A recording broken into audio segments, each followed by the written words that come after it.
Bismillahirrahmanirrahim. Assalamualaikum warahmatullahi wabarakatuh.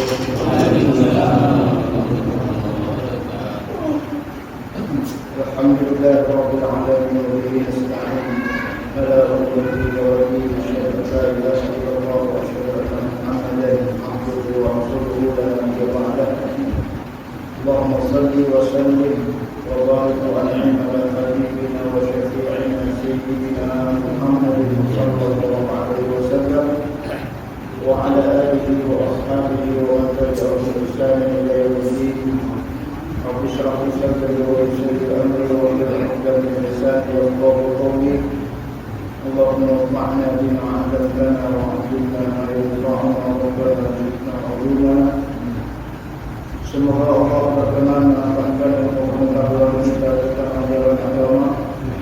Semoga apa yang kita simak pada malam hari ini bermanfaat bagi kehidupan dunia dan akhirat kita. Amin ya rabbal alamin.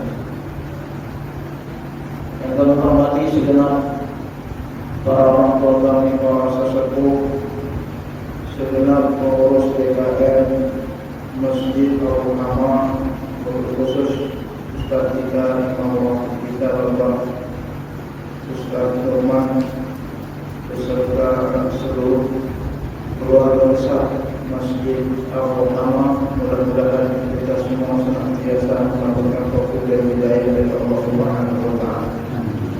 Alhamdulillah, kembali kita bisa bersilaturahmi dan bertanding rutin di pekan kita membahas mengenai tentang fikih ibadah untuk memastikan agar ibadah kita berkesesuaian dengan tuntunan dari Nabi Muhammad SAW, agar kelak di akhirat bisa kita raih pahalanya secara sempurna. Amin ya rabbal alamin.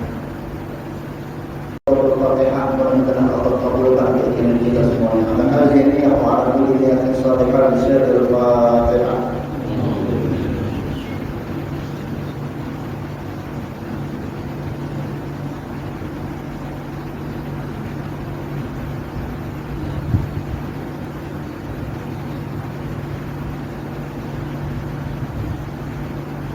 Amin ya rabbal alamin. Ibadallah, 2 pekan yang lalu kita sudah bahas mengenai tentang membaca suratul Fatihah dianjurkan setelahnya membaca amin, baik dia makmum maupun imam. Jadi imam juga dianjurkan untuk baca amin, makmum juga dianjurkan membaca amin, baik sholatnya berjamaah seperti yang barusan kita sampaikan maupun sholatnya sendirian. Bapak sholat sendirian tidak berjamaah, termasuk sholat fardu maupun sholat sunnah, silakan setelah sholat wajib dianjurkan membaca amin. Amin ini bukan bagian dari suratul Fatihah. Surat Fatihah itu hanya sampai dengan walad dhalin. Artinya kalau Bapak baca amin, syukur alhamdulillah dapat pahala, tidak dibaca pun sholatnya tetap sah, namun rugi tidak dapat pahala membaca amin. Ya, khusus kalau kita bisa membarengi bacaan amin kita itu dengan aminnya imam.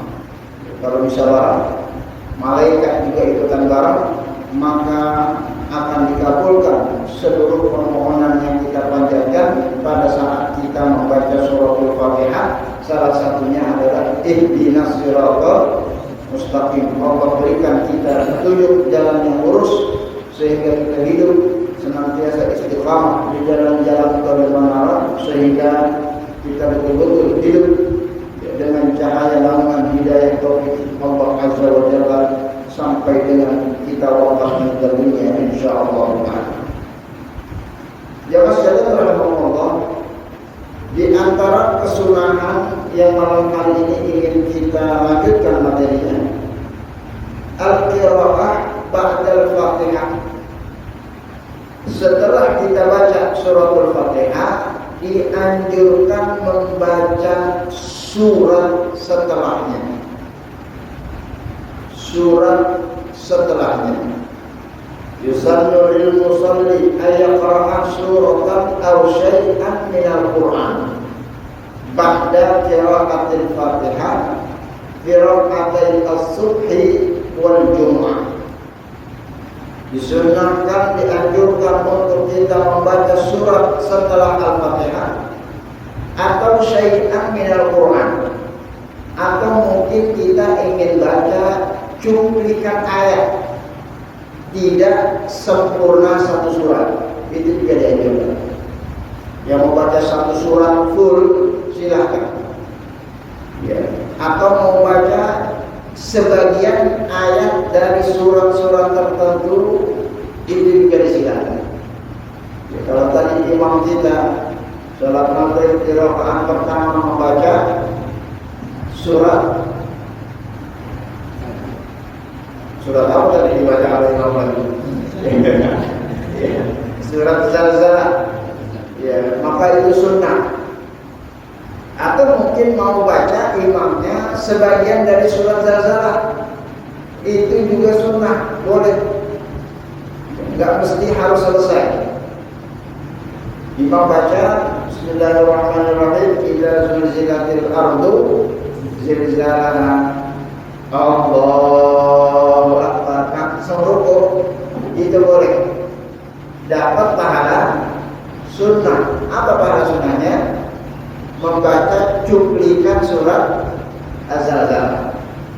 Makin banyak ayat yang dibaca, tentunya makin banyak pahalanya. Apalagi kalau dibaca imam sampai selesai suratnya, itu lebih sempurna pahalanya ya. Begitu yang dijelaskan di dalam kitab Fiqh Sunnah mengenai tentang kesunahan membaca surat.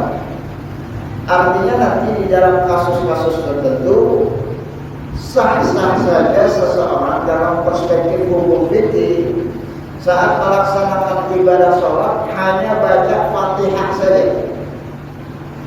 Waladhdallin, Allahu Akbar, langsung rukuk ya, maka sholatnya sah, tapi tidak dapat pahala sunnah. Kalau mau dapat pahala sunnah, baca apa ke ayat, baca apa ke surat ya, apapun yang dia baca, insya Allah bernilai pahala karena mengikuti sunnahnya Rasulullah Sallallahu Alaihi Wasallam.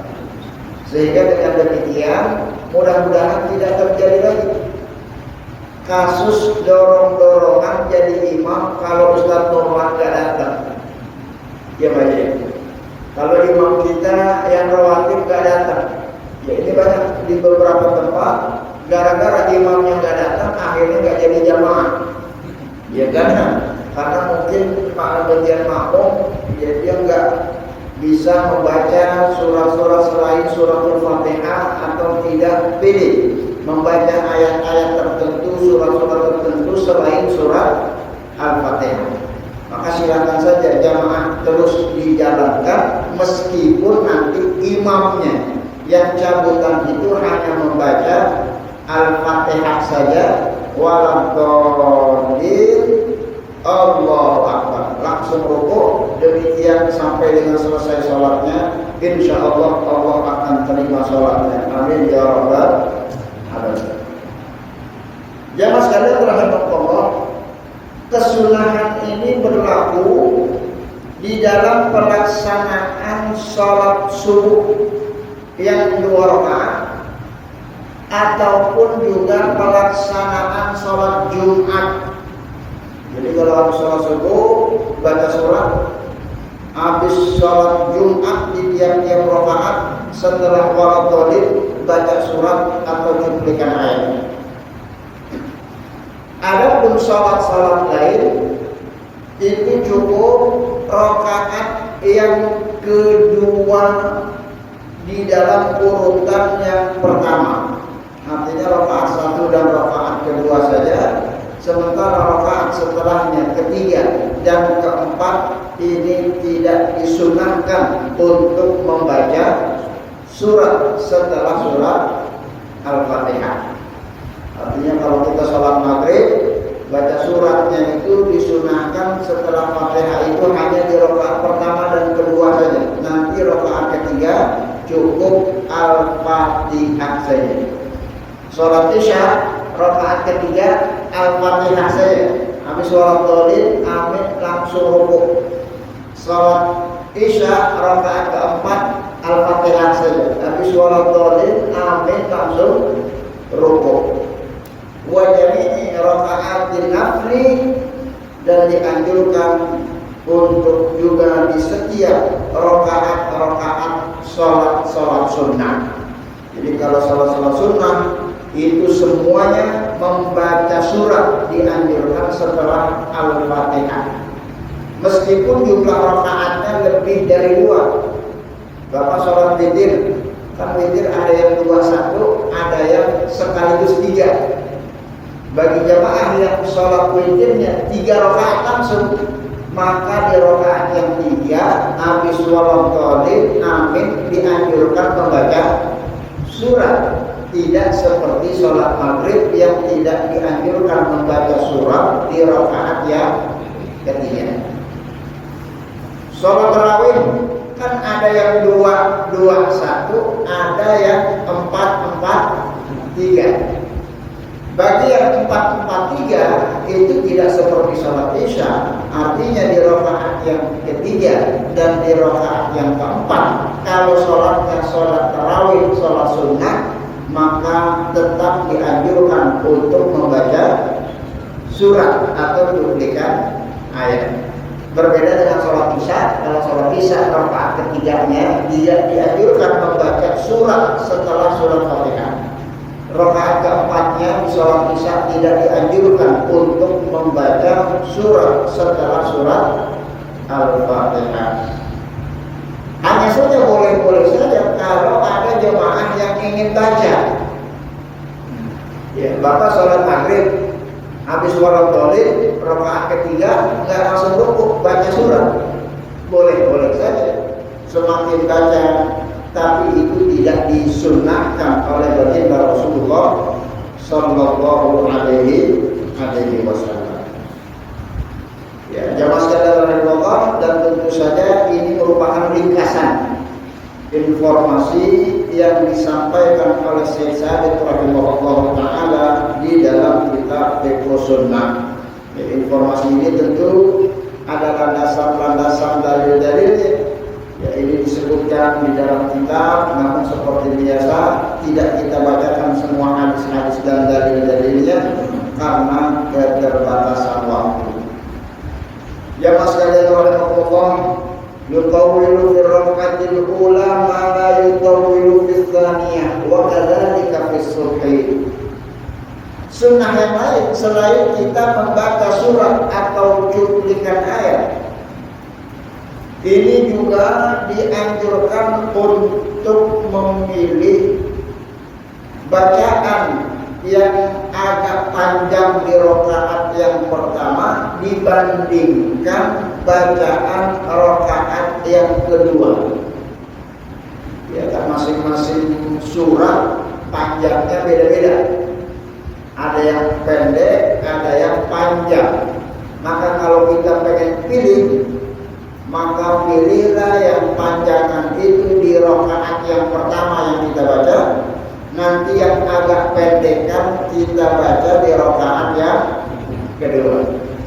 Ya, makanya tadi imam kita baca surat apa yang pertama?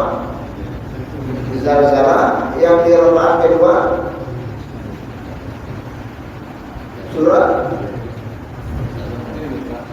imamnya aja apa tuh? Apa imamnya? Baik. Ya. Artinya kalau kita baca 2 surat, yang satu agak panjangan, yang satu agak pendekan, maka yang agak panjangan ditaruh di depan, yang agak pendekan ditaruh di belakangan. Ya, ini salah satu hikmahnya. Ini Rasulullah tentu Nabi kita, Nabi yang penuh dengan hikmah. Di antaranya adalah untuk menunggu jamaah yang mungkin Ya, gara-gara kalau dibaca pendek ini ketinggalan sholatnya jadi masbuk dia. Ya, kan kalau rakaat pertamanya cepat, ya, akhirnya dia dapat rakaat yang kedua karena terlambat. Tapi kalau rada panjang rakaat pertamanya, mudah-mudahan gara-gara agak panjang itu sholatnya jadi tidak masbuk. Ya, ini hikmah dari apa yang dilakukan oleh baginda Rasulullah Sallallahu Alaihi Wasallam. Demikian juga ibadah Allah pada saat misalnya kita ingin mencuplik ayat, ya, Bapak misalnya nggak pakai surat full, tapi pilih ayat, misalnya kita pengen baca surat Al-Baqarah, ya Al-Baqarah kan ada 286, ya Bapak kan tentu cuplik berapa ayat pengen dibaca, misalnya ayat pertama. Ya, dibaca 5 ayat di rakaat pertama. Maka kalau rakaat pertama 5 ayat, ya, rakaat keduanya ya minimal 5 ayat juga atau minimal lebih sedikit, jangan lebih banyak. Kalau pengen lebih banyak, ya, baca yang di rakaat pertama itu 10 ayat. Ya, nanti rakaat yang keduanya itu 10 ayat juga atau 5 ayat. Ya, jangan rakaat keduanya 15 ayat padahal rakaat pertamanya cuma 5 ayat. Ya, jadi ini unsur kesunahannya, pilihan-pilihan dari apa yang bisa kita lakukan.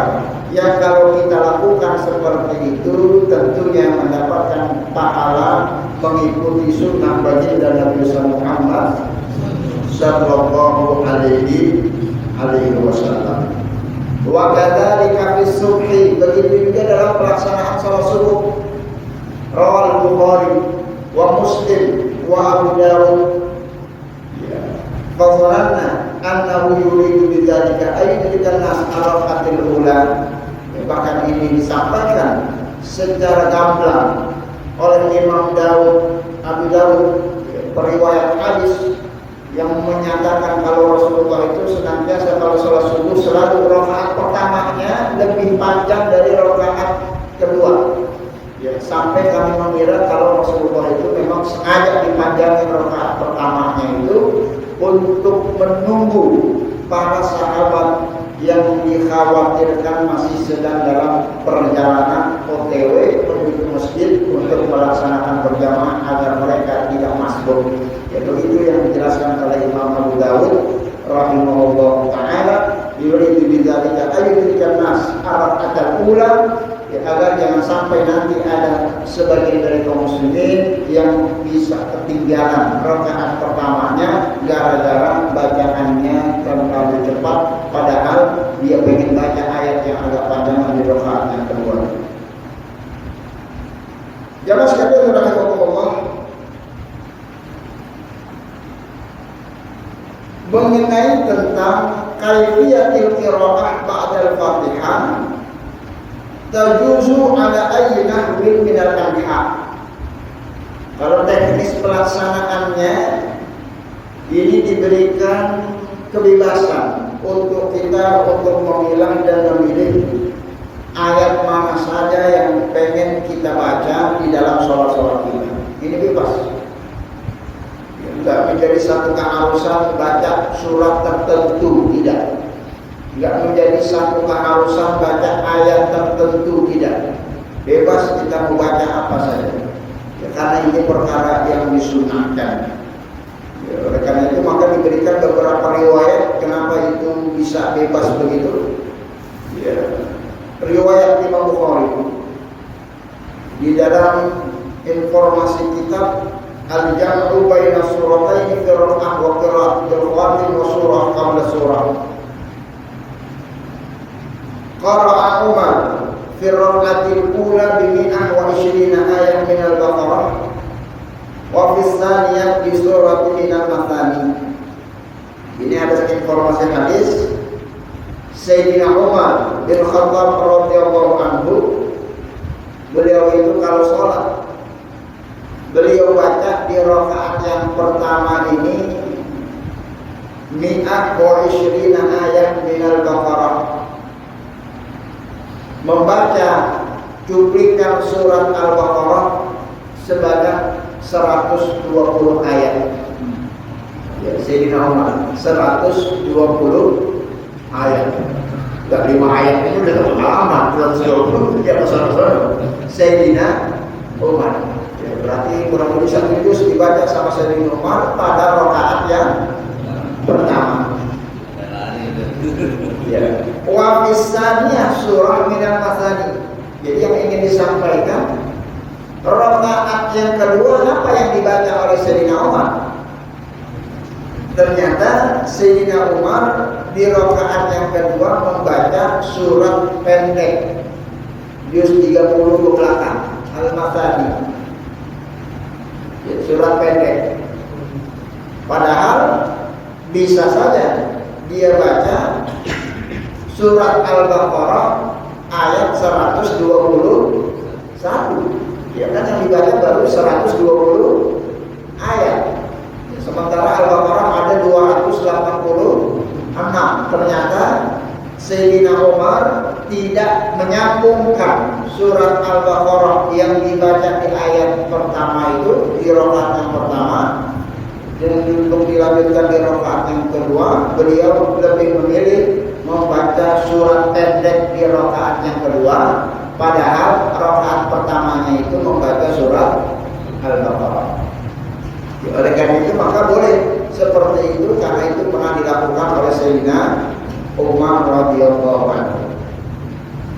Wa qara'a al-Ahnaf bil Kahfi fil ula, sebagaimana Imam Ahmad bin Hanbal baca surat Al-Kahfi di rakaat yang pertama. Rakaat pertama baca surat Al-Kahfi. Al-Kahfi berapa ayat yang dibaca? 110. Al-Kahfi. Selesai baca Al-Kahfi, di rakaat yang kedua beliau membaca surat Yunus. Padahal kan habis surat Al-Kahfi surat apa? Surat Maryam, bukan surat Yunus. Ya, tapi Imam Ahmad bin Hanbal membaca surat Yunus dan bahkan baca surat Yusuf. Wa dzakara annahu sallama Umar as-subh bihima, dan beliau menyatakan, kenapa beliau mengatakan begitu? Karena beliau pernah mendapatkan satu riwayat Sayyidina Umar pun sholat subuh baca dengan surat yang beliau baca di sholat subuh. Ya, artinya tidak harus baca Kahfi, baca surat setelahnya. Boleh kita mencrot ke surat yang lainnya, karena ini secara teknis diberikan kebebasan oleh baginda Rasulullah sallallahu alaihi wasallam. Wa qara'a Ibnu Mas'ud bi arba'ina ayat min al-Anfal, sebagaimana Abdullah Ibnu Mas'ud sahabat Rasulullah baca di rakaat yang pertama 40 ayat di dalam surat Al-Anfal. Surat apa yang beliau baca di rakaat yang kedua?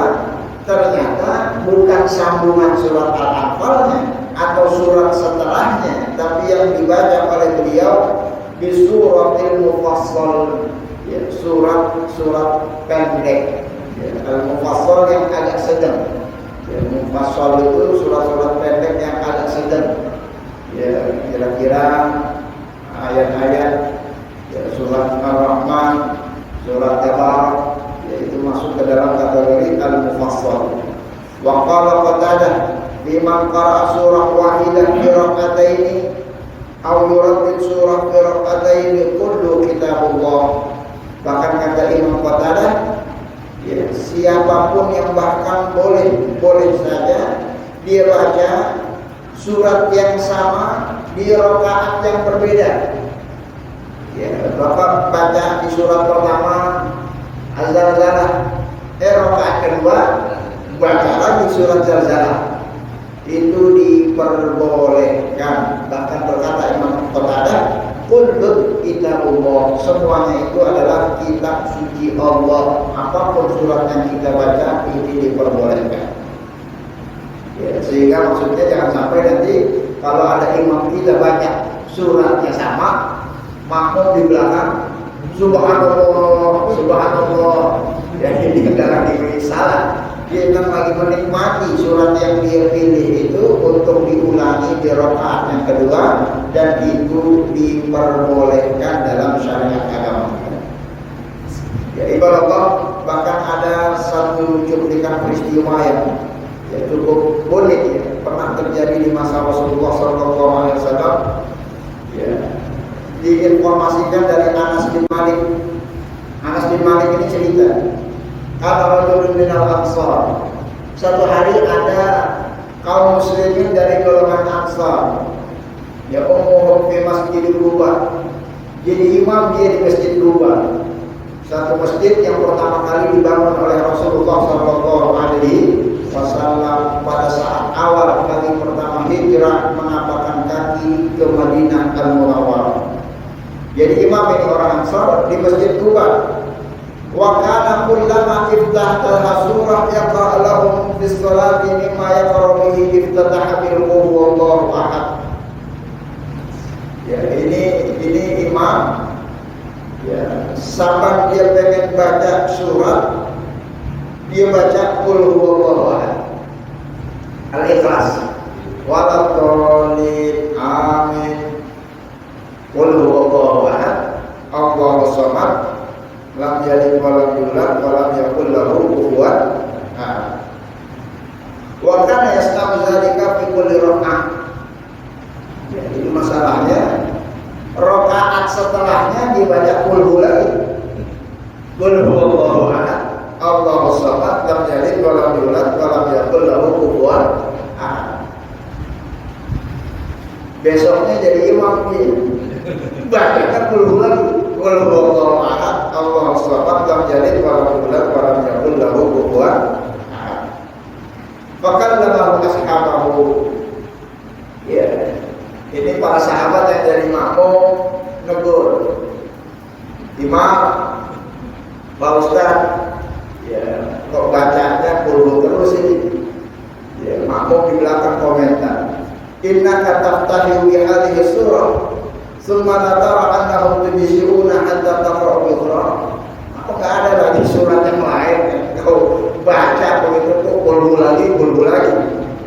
Ini komentar sahabat. Terjadi di masa Rasulullah, yang cerita Anas bin Malik. Lalu kemudian dilaporkanlah hal tersebut kepada baginda Rasulullah Sallallahu Alaihi Wasallam. Ya, akhirnya sahabat dipanggil sama Rasulullah.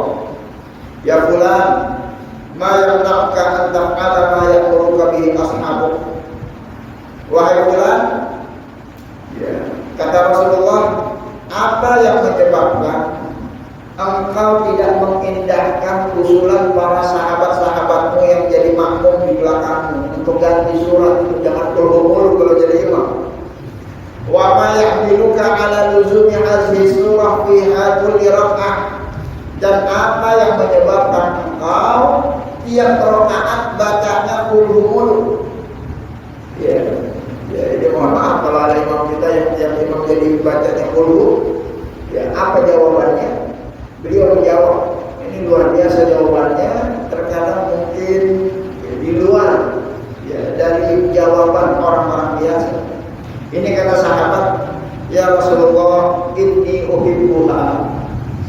Saya sama qul ini udah cinta setengah mati ya Rasulullah. Saya demen banget sama qul. Ya, sama kayak imam kita kan juga demen kan. Sama qul teman, uhibbuha. Aku cinta ya Rasulullah dengan qul ini. Apa jawaban dari baginda Nabi? Maqala, kata baginda Nabi, hubbuka iyyaha adkhalakal jannah. Cinta terhadap qul itu insyaallah akan memasukkanmu ke dalam surga, kata baginda Rasulullah SAW. Ini luar biasa. Cinta seseorang terhadap ayat Al-Quran yang sering dia baca di dalam sholatnya, adkhalakal jannah, kata Rasulullah, itu akan memasukkanmu ke dalam surga dengan rahmat dan kasih sayangnya Allah Subhanahu wa Ta'ala. Ya, oleh karena itu maka ini mungkin bagian dari alasan kenapa kebanyakan imam bacanya qul terus, ya ini menjalani sunnah yang dilakukan oleh sebagian sahabat Nabi karena cinta. Insya Allah mudah-mudahan dengan kecintaan kita dengan ulhu memasukkan kita ke dalam surga. Amin ya rabbal alamin. Ya, ibadah Allah. Dalam hadis ini sebenarnya ada makna implisit. Membaca sesuatu yang tidak pernah diajarkan oleh Rasulullah di dalam sholat, ini ternyata tidak diklaim sebagai perilaku perbuatan bid'ah yang dilarang dalam agama. Ini ada kan kebanyakan sebagian dari saudara kita yang sering bid'ah itu kan kalau Nabi nggak percaya sesat masuk neraka kan gitu kan. Ini sahabat habis baca waladhdallin selalu baca qulhu, nggak pernah Nabi nyontohin. Nabi juga nggak pernah perintahin kalau habis waladhdallin baca qulhu terus. Nggak pernah Nabi contohin, nggak pernah Nabi perintahin. Zaman Nabi. Bahkan sama Nabi dipanggil karena dilaporin sama sahabat yang dipanggil. Mau tahu kenapa ini ada apa? Tiap sholat tuh baca qulhu terus. Anak nggak pernah perintahin, nggak pernah nyontohin. Kok itu baca qulhu terus? Dikonfirmasi sama Nabi. Ternyata dikasih tahu jawabannya. Ini uhibbuha ya Rasulullah. Aku mencintai surat ini ya Rasulullah. Dan ternyata Rasulullah bilang justru cinta dengan qulhu itu memasukkan ke dalam surganya Allah Subhanahu wa ta'ala. Nabi nggak bilang ente bid'ah itu. Anak nggak pernah perintahin, anak nggak pernah nyontohin, ente baca qulhu. Nggak ada contohnya, nggak ada perintahnya. Ya, ini luar biasa. Secara implisit setidaknya ada makna itu.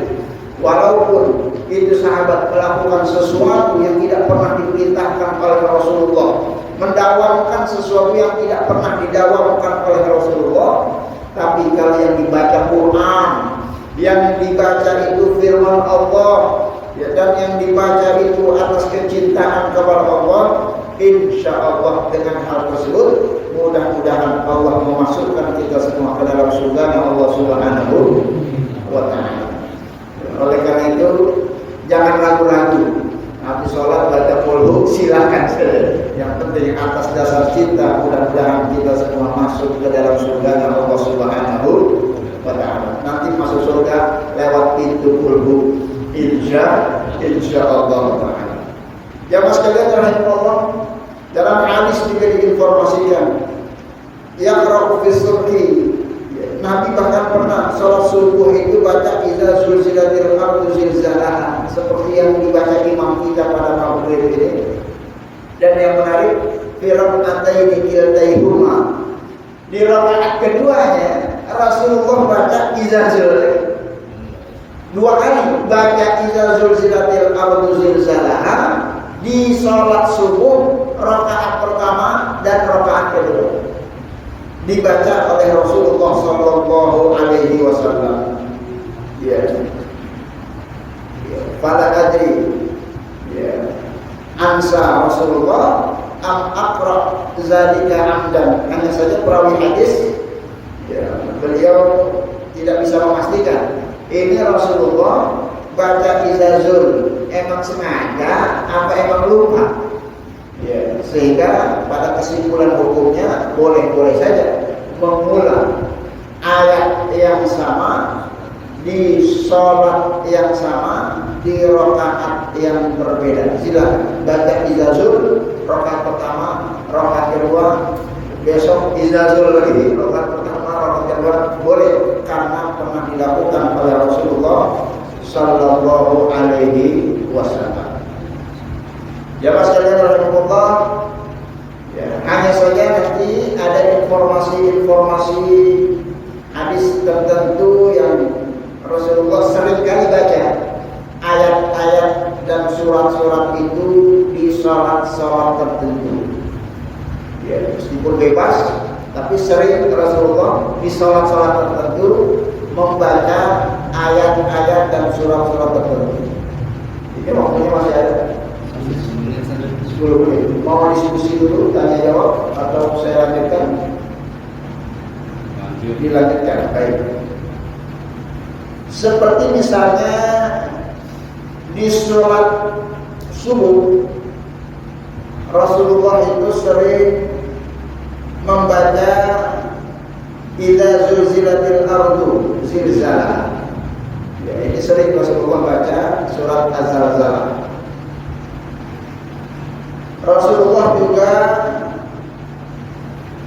sering membaca surat idza syamsu kuwirat di sholat subuh.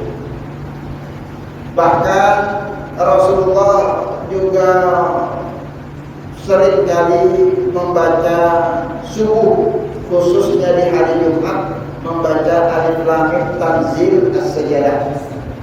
Ya, makanya di sebagian masyarakat itu ada tradisi kalau subuh baca surat As-Sajdah. Ini di kampung-kampung masih itu, Pak. Ya, di wilayah Padang itu banyak masyarakat yang kalau sholat itu baca surat As-Sajdah di sholat subuh. Ya, boleh juga sebagaimana yang Rasulullah contohkan membaca surat Al-Insan. Ya, ini silakan. Ya, Rasulullah juga membaca surat Al-Ghasyiyah. Ya, dan Rasulullah juga sering kali baca di waktu subuh itu Al-Falaq sama An-Nas.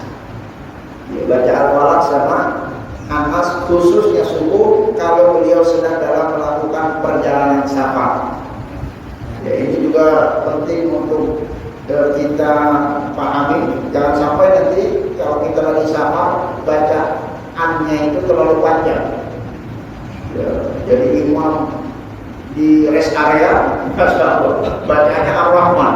Ya, padahal orang banyak kebutuhan, banyak kesibukan, banyak keperluan. Rasulullah kalau safar bacanya kulhu, ya, bacanya Al-Falaq, bacanya An-Nas, Al-Mu'awwidhatain. Begitu yang diriwayatkan. Sholat zuhur, ya, sholat zuhur itu masalahnya nggak kedengeran, Mas. Ya, ya, bebas.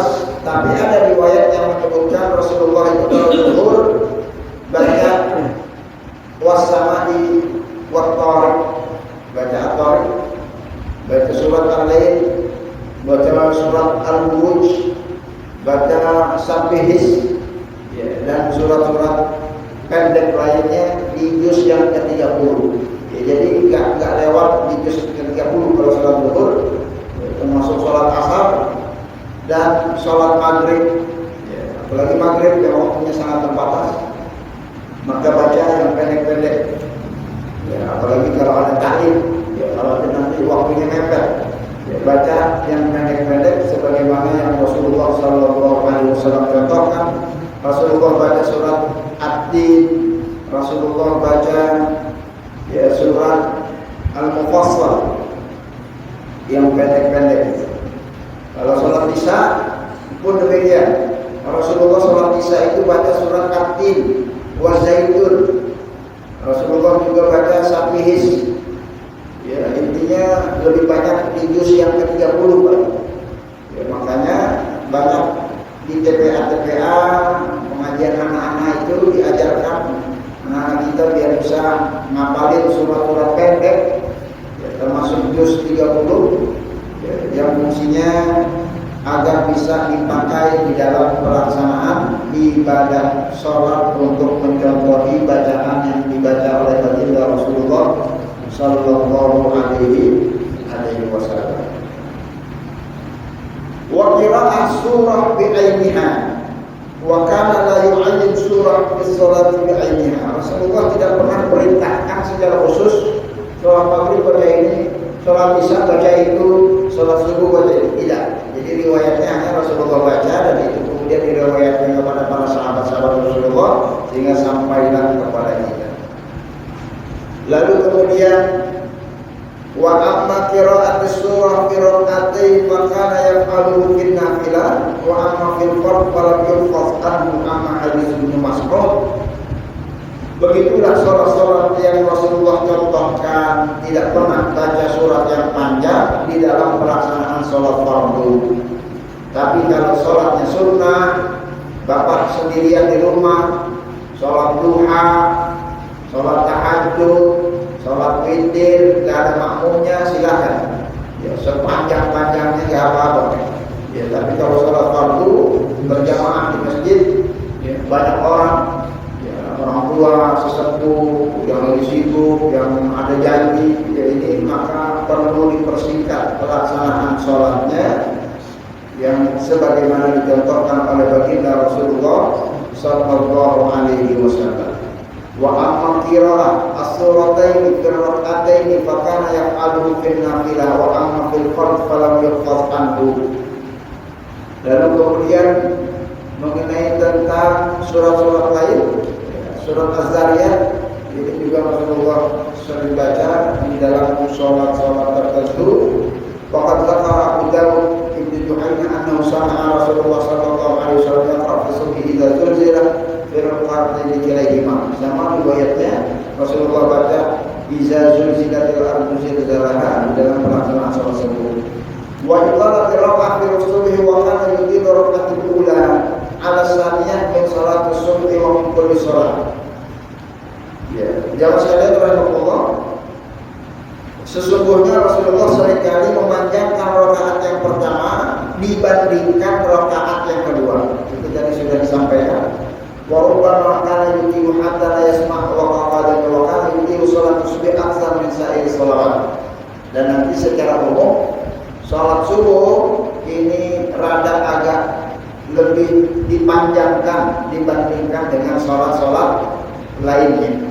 Jadi khusus subuh agak dipanjangkan, bukan dipanjangkan terlalu panjang, tapi agak dipanjangkan dibandingkan dengan salat-salat lain. Ya, artinya kalau salat maghrib berapa menit dari salat maghrib? Ada 5 menit. Ya, kalau maghribnya 5 menit, berarti subuhnya 5 menit. Berarti kan lebih panjang. Karena maghrib 3 rakaat 5 menit, subuh 2 rakaat 5 menit. Atau mau lebih panjang lagi 10 menit, silakan. Ya, ini disunahkan memanjangkan sholat subuh dibandingkan sholat yang lain, maghrib terutama, isya, zuhur dan asar. Wa aidan fa inna halamma naqad adadu rakaat ja'ala takbiruha iwadhan amma naqasa min al-adad. Wa aidan fa innahu lam ya'khudhu ba'da istiqbal al-ma'ash wa asbab ad-dunya wa aidan fa inna takunu fi waqti tawarruf fihi as-sam'i wal lisani wal qalbi iqraru 'ala tamakkunihi min al-ishtighal bihi. Ya, salah satu rahasia memanjangkan salat subuh, karena kalau subuh itu pikiran masih fresh, masih segar, belum ada aktivitas yang mendesak. Ya, tapi kalau sholat zuhur kita panjangin, masya Allah, itu orang belum makan siang. Ya, sholat asar kita panjangin, orang lagi tanggung pada kerjaannya. Ya, sholat maghrib apalagi. Ya, ini salah satu hikmah kenapa Rasulullah memanjangkan sholat subuhnya dibandingkan dengan sholat-sholat lain. Wa kana qira'atuhu maddan, dan bacaannya Rasulullah itu sesuai pas matnya, makharijul hurufnya. Yaqifu inda kulli ayat, beliau selalu berhenti dalam tiap-tiap ayat. Jadi tidak diwasolkan, ya, tidak satu napas. Ya, kalau baca izazul tiap ayat berhenti. Ya, baca kulhu tiap ayat kita baca berhenti. Ya, jangan satu surat dibaca satu nafas. Ya, bacaan Rasulullah dia ibu inda kulli ayat.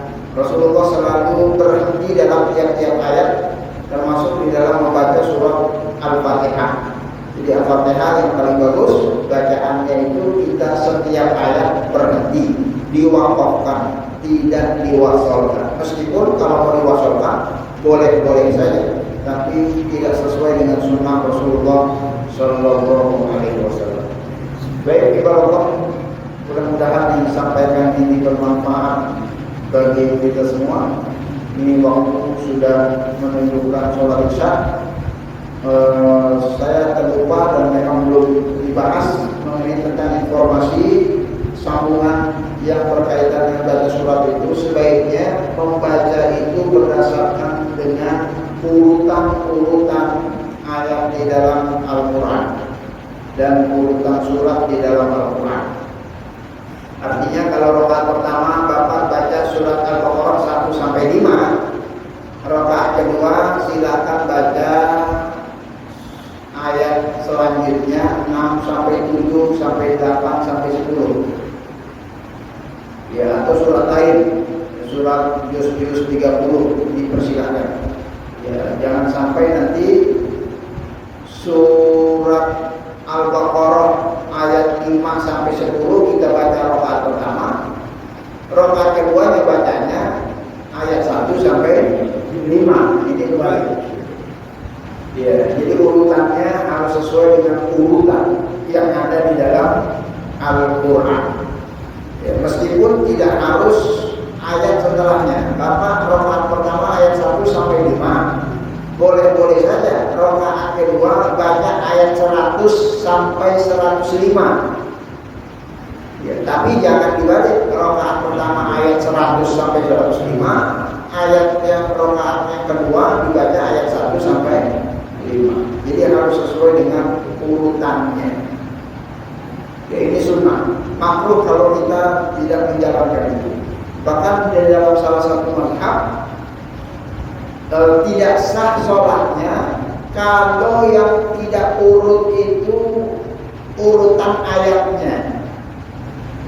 Urutan ayat maksudnya begini, Bapak rakaat pertama bacanya 5 ayat surat Baqarah, tapi 5 ayat Baqarahnya bukan dari alif lam mim, dari ulaika ala hudan mir rabbihim 5 ayat. Ayat 5 dulu baca, terus ayat 4, habis itu ayat 3, habis itu ayat 2, baru ujungnya alif lam mim. Ya, mundur ke belakang. Jadi kalau mundur ke belakang, menurut para ulama itu menyebabkan sholatnya tidak sah karena nuker ayat. Ya, karena ayat itu sudah ada urutannya. Mana ayat 1, habis itu ayat 2, habis itu ayat 4. Ya, nggak boleh dibolak-balik. Ya, meskipun ada orang punya kemampuan baca ayat itu dibalik. Saya dulu punya teman, Masya Allah, hafalannya kuat sampai-sampai dia hafal surat Yasin, bukan dari Yasin, dari ujung Yasin sampai ke Yasin dia hafal dibalik bacanya. Ya, maka kalau itu dibaca dalam sholat tidak sah sholat. Termasuk kesunahan urutan surat. Ya, urutan surat ini sunnah. Misalnya urutan surat, Bapak pengen baca sholat maghrib, apa yang dibaca? Ya, kulhu sama Anas misalnya. Maka yang kita baca rakaat pertama kulhu dulu Anas dulu. Kulhu dulu, baru kemudian Anas. Karena urutannya Anas itu 114. Kulhu itu 2 ayat, 2 surat sebelum 114. Ya, berarti kan 112. Jadi kita baca kulhunya di rakaat yang pertama, meskipun dia lebih pendek, kita baca Anasnya di rakaat yang kedua, meskipun lebih panjang dari kulhu. Ya, tapi karena urutannya dia paling bontot, paling ujung, maka Anasnya itu dibaca di rakaat yang kedua. Ya, jadi susunan yang ada di nomor-nomor surat di dalam Al-Quran itu dipenuhi. Ya, artinya kalau kita baca zalzalah sama kulhu, baca zalzalahnya dulu, baru kemudian kulhu. Kalau kita baca Al-Kafirun sama An-Naba, maka baca dulu An-Nabanya, baru kemudian Al-Kafirun. Kalau kita pengen baca surat An-Nisa sama Al-Baqarah dulu, baru kemudian An-Nisa. Jadi itu kesunahan dan itu perlu kita sampaikan karena kata bahasa waktu. Mudah-mudahan ini sebagai informasi bagi kita semua agar ibadah kita semakin hari semakin sempurna sehingga semakin banyak pahalanya. Amin ya rabbal